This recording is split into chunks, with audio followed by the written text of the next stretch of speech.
In this lecture, we will see the water decontamination technologies again. First set, we have seen the screening, grid removal, communitor, etc. So, we have seen there are three types of treatments: primary, secondary, and tertiary treatments. Out of that, we will discuss the primary treatment first. In that primary treatment itself, there are four steps: screening, grid removal, communitor, and sedimentation. So, in this class, we will move on to sedimentation. So as I have said earlier, there are three types of treatments: primary, secondary, and tertiary. In that, we will first discuss about primary treatment. In that, four steps is there: screening, communitor, grit removal, and primary sedimentation. So we have discussed all the three in the last class, and we will move on to the fourth one: primary sedimentation. Sedimentation is actually the process of pre-filtration of water, and it includes the provision of sedimentation tanks or settling tanks, or otherwise they are known as clarifiers.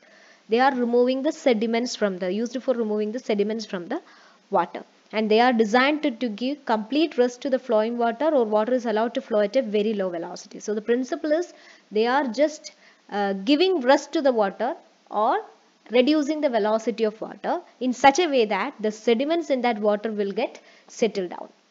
Heavier organic impurities will settle down at the bottom of the tanks. Lighter inorganic impurities float on the surface of the liquid level. Both we can remove, and we can extract out the pure water. Former impurities are removed from the bottom, while the latter impurities, that is the floating materials, will be removed from the top of the tank. The actual amount of matter removed by sedimentation tanks depends upon several factors like the design of the tank, detention period. Detention period is nothing but the period through which the tank is, the water is allowed to take rest. The period at which the water is allowed to take rest is known as detention period. It may be in hours, size of the suspended particles, velocity of flow, etc. Okay. And the plain sedimentation actually can remove about 60% of the suspended matter and about 75% of the bacterial load. And the velocity at which this amount of matter is removed is 1 to 2.5 meter per hour. Okay. And the main theory of sedimentation is particles which are heavier than water are naturally likely to settle down due to the force of gravity. So when there are impurities in water which are heavier than water, they are likely to settle down in time due to the force of gravity. So that is the actual theory. And there are two types of impurities in water. One is the inorganic suspended solids, and the other one is organic suspended solids, which is having a specific gravity of 1.04. So all the particles will be settled down because they are heavier than water. Water has a density of 1 only. So when these matters, inorganic and organic matters, having density greater than that of water, mass greater than that of water, will settle down at the bottom of the water. Particles having specific gravity of about 1.2 or so readily settle down at the bottom of the water, and the phenomena of settling down of particles at the bottom of the sedimentation tank is known as hydraulic subsidence, and every particle has its own hydraulic settling value which will cause its hydraulic subsidence. Okay, settling down, the process of settling down is known as hydraulic subsidence. There are mainly three factors which affects the sedimentation. One is the velocity of flow. When it is very less, sedimentation occurs. There is an optimum value for the velocity also. And size and shape of the particle. When the small particles will take more time to settle, while large particles or heavier particles will settle down easily. Viscosity of water. When water has higher viscosity, settlement will be less. Viscosity is the frictional resistance to the movement of water. When it is higher, the settlement of particles will be lesser. Okay. And this viscosity again, it depends upon temperature. So we can say that the sedimentation is indirectly related to temperature. Now there are certain laws which governs sedimentation. Scientist known as Stokes has derived two equations for finding the velocity of settlement of the particle, at which velocity the particles will get settled down the settled down at the bottom of the tank.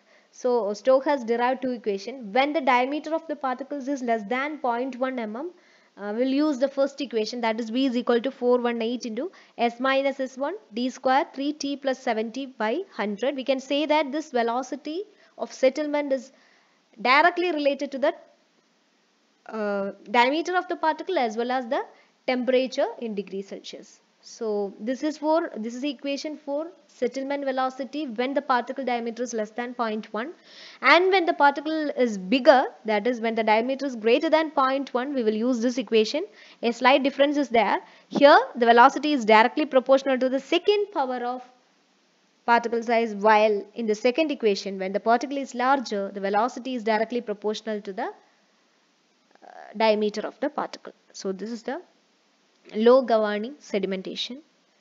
Now the sedimentation is done in sedimentation tanks. There are certain tanks which are known as sedimentation tanks for particularly doing the process of sedimentation. Mainly there are two types of sedimentation tanks. One is fill and draw type and the other one is continuous flow type. So the main difference between these two is, the first one we have to fill, we have to settle the water, we have to give rest to the water, the particles will get settled down, then we have to remove the water and remove the particles. Okay, again we can refill it. That is the thing.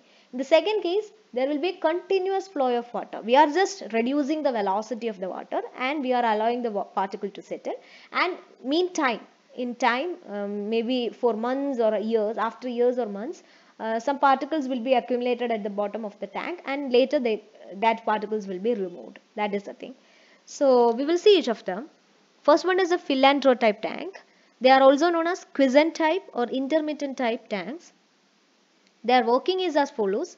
Water is filled in the tank and it is allowed to rest. It is not flowing. Its full velocity is stopped and it is allowed to rest for a certain time. Normally it is 24 hours. So what will happen? All the particles which are heavier than water will be settled down at the bottom of the tank.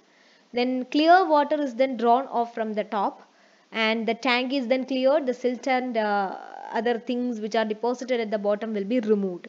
So after removal of all these things only we can again refill the water. So that is one of the disadvantage of this type of tank. A total period of 30 to 36 hours is required for one set of purification. A purification of one tank of water. Okay. At least 3 tanks are required for proper and continuous operation. For continuous operation, we need at least 3 tanks at the same time simultaneously working. Okay.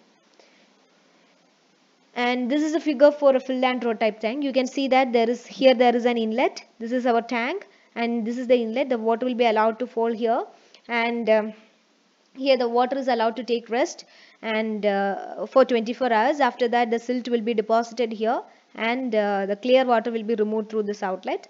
After removing all the water, we will remove the silt, clean the tank and again refill it. This is the section, plan view. Okay. So the main design considerations for this fill and draw type of tank are: a provision is made at the bottom for the accumulation of the silt. We have seen that at the bottom of the thing there is a silt deposition chamber, and an outlet valve is provided at the top of the silt deposit zone. Yes, there is an outlet valve here. It is provided just above the silt deposition zone. So at up to this height silt will be deposited, and here we will provide the outlet in such a way that the clean water can go out of it. Inlet and outlet of the tank are provided at opposite ends. Yes, these are the main design considerations for fill and draw type tanks. There are certain disadvantages. First one is labor and supervision is needed. Labor intensive process. It is a labor intensive process because cleaning and silt removal needs much labor, and a loss of head is there because we are providing the outlet at this point, that is above the silt deposition. So this much head is lost. This much head is lost for the collection of water. So we can say that there is a head loss. And the unit of tanks, minimum of 3 tanks are needed for continuous operation. So that is not economically feasible.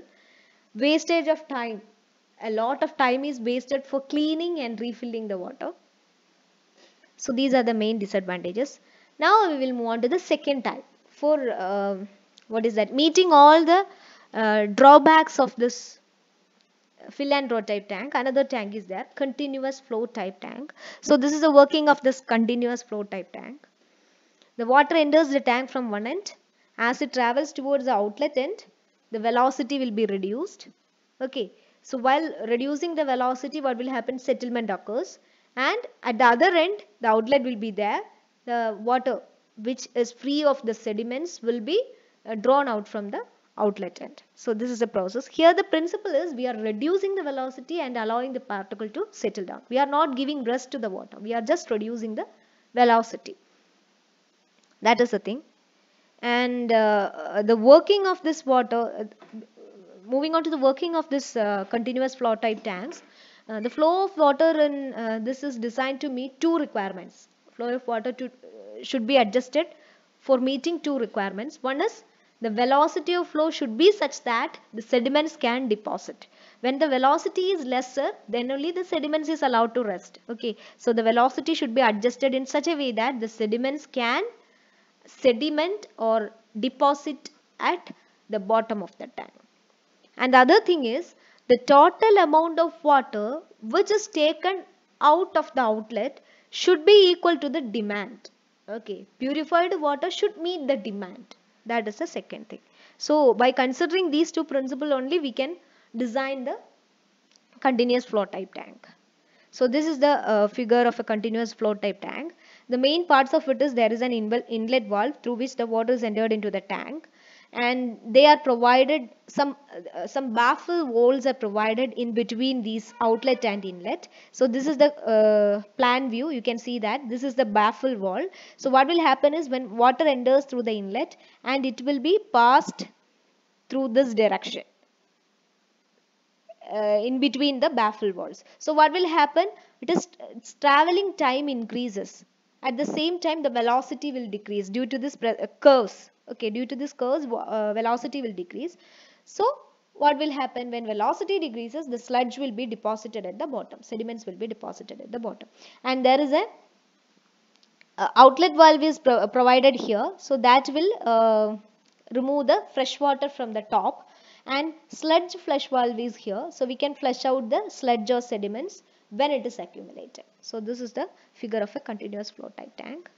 And there are certain design aspects for, since this is very efficient tank, this type of tank is used normally than that of fill and type, fill and row.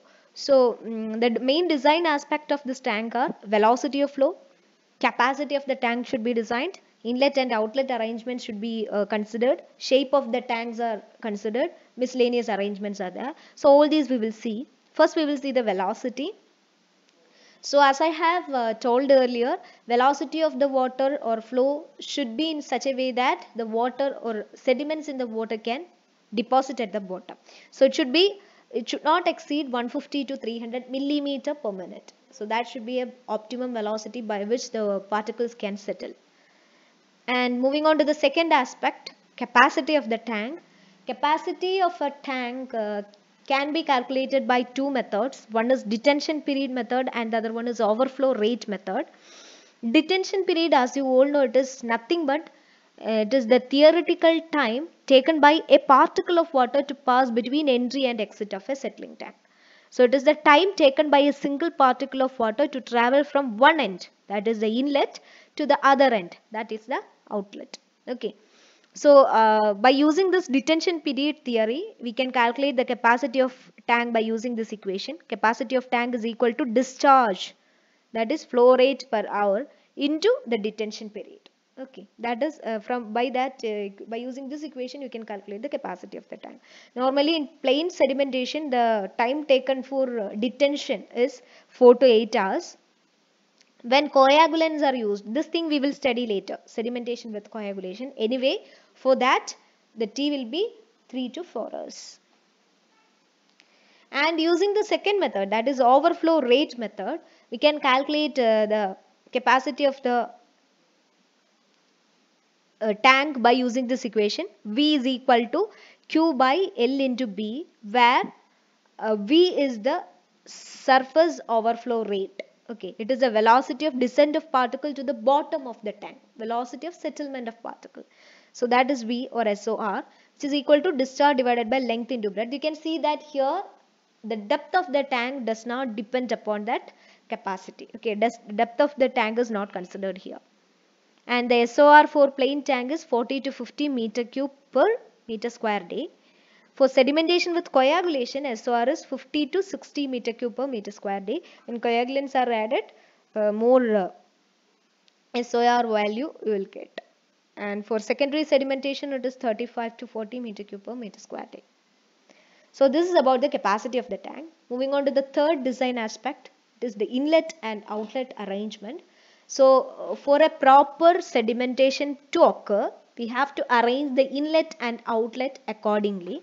So there are mainly two types of inlets, submerged inlet with chamber. There are two types of inlets mainly. First one is the submerged inlet. In that, what is happening is we will provide the inlet at the bottom of the tank, and this is the floor of the tank. So water is allowed to pass through this, and inside the tank we will give a weir, a submerged weir will be given. So what will happen, that settling particles will settle down here, and the remaining good water will pass above this weir and reach at this end. At this end we will provide the outlet. So this is about the submerged inlet. Second thing is submerged inlet with chamber. That is the second one. So here you can see that instead of an inlet pipe, it is not given simply. Okay, we have given a channel, a feeding channel here. First the water is allowed to flow through the channel, and then it passes through the inlet pipe and reaches this chamber. Then the water is allowed to pass through this baffle walls.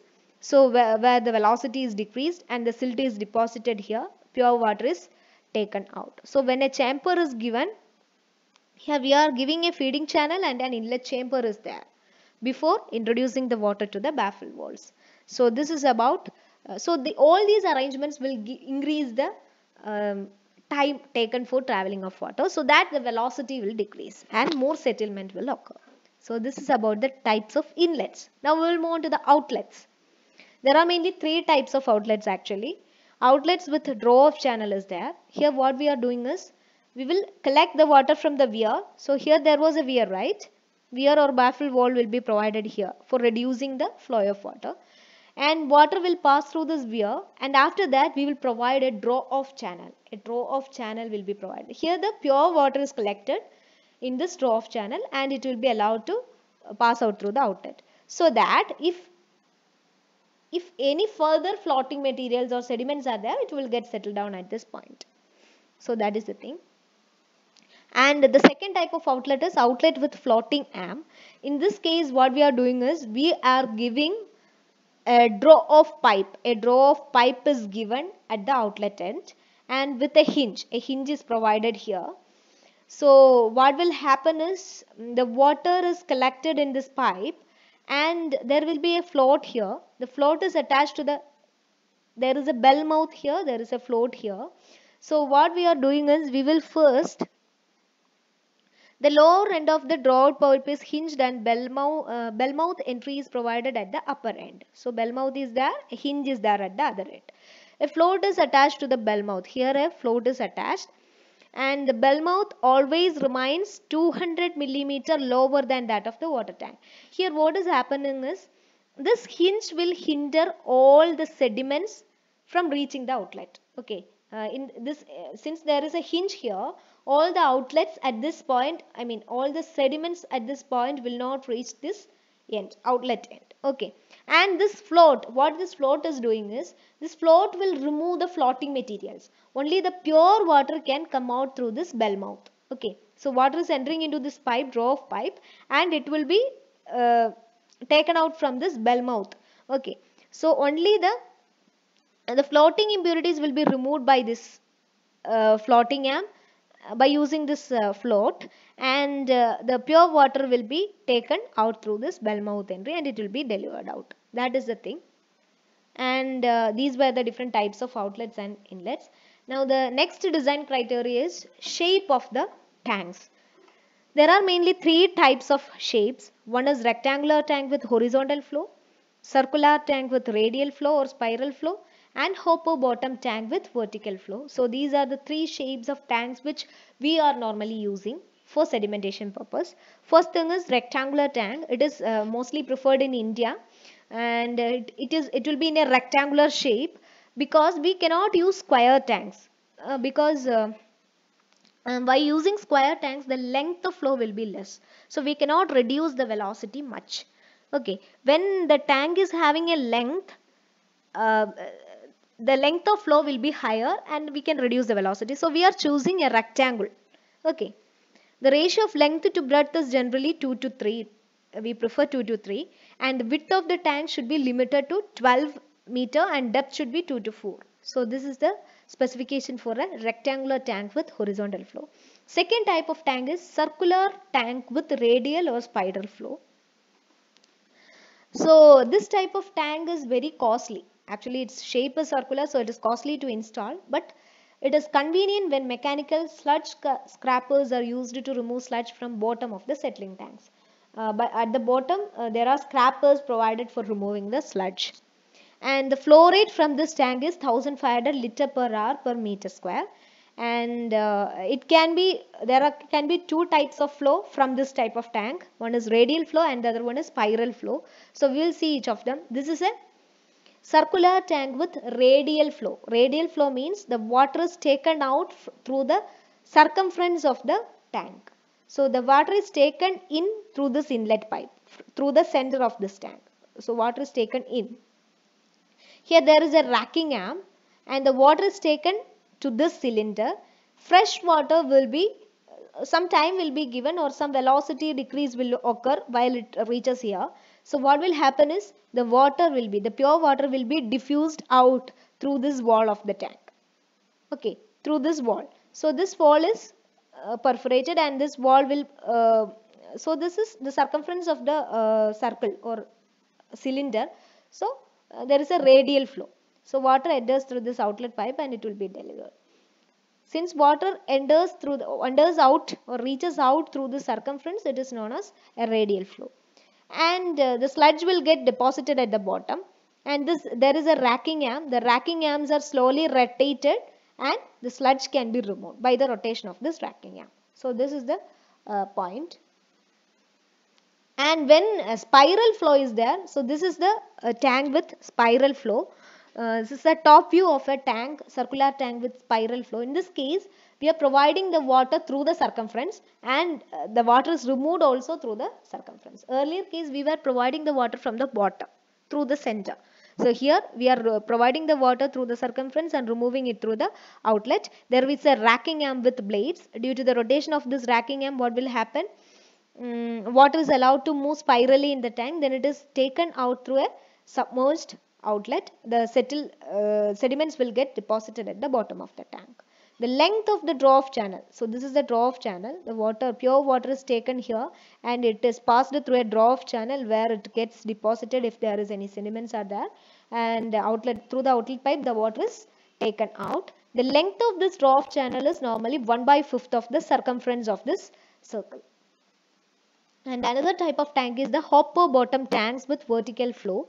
So here what we are doing is there will be an inlet channel. The water is allowed to pass through the top end of the channel. The main peculiarity is it has a hopper shaped bottom. Bottom is in the shape of a hopper. So there is a deflector box. Here there is a deflector box which deflects the direction of water. So the water which is coming here will be deflected and its velocity will decrease and the sludge will be deposited here. The pure water will be taken from this draw-off channel. The overflow rate is 2000 liter per hour per meter square. So this is the case of continuous flow type tanks, hopper bottom tank. And the final design aspect is the miscellaneous considerations. What other things we have to consider while designing this? Construction of tanks. The tank should be watertight. Tanks should be watertight and should be provided with roofs because pure water should be there. Okay, when it is not provided with any roofs, there may be chances of pollution.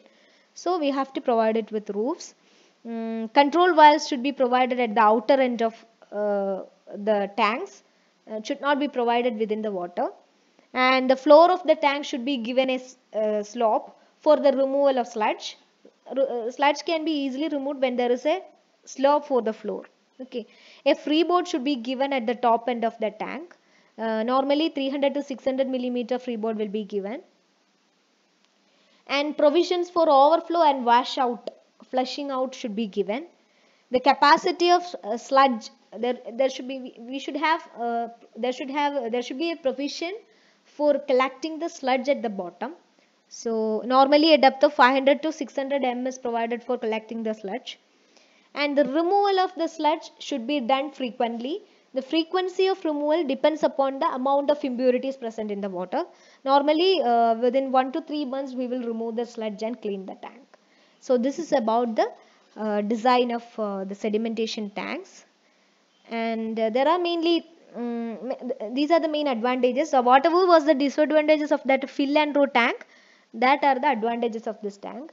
It requires less labor, little loss of head is there, tank can be placed in series, time of operation will be very less. So these are the advantages. And there is one disadvantage: when sludge is deposited in a large amount, we have to remove the entire water and we have to remove it, so it takes some time. That is the only disadvantage of this kind of continuous flow type tanks. So this is about today's lecture. Thank you.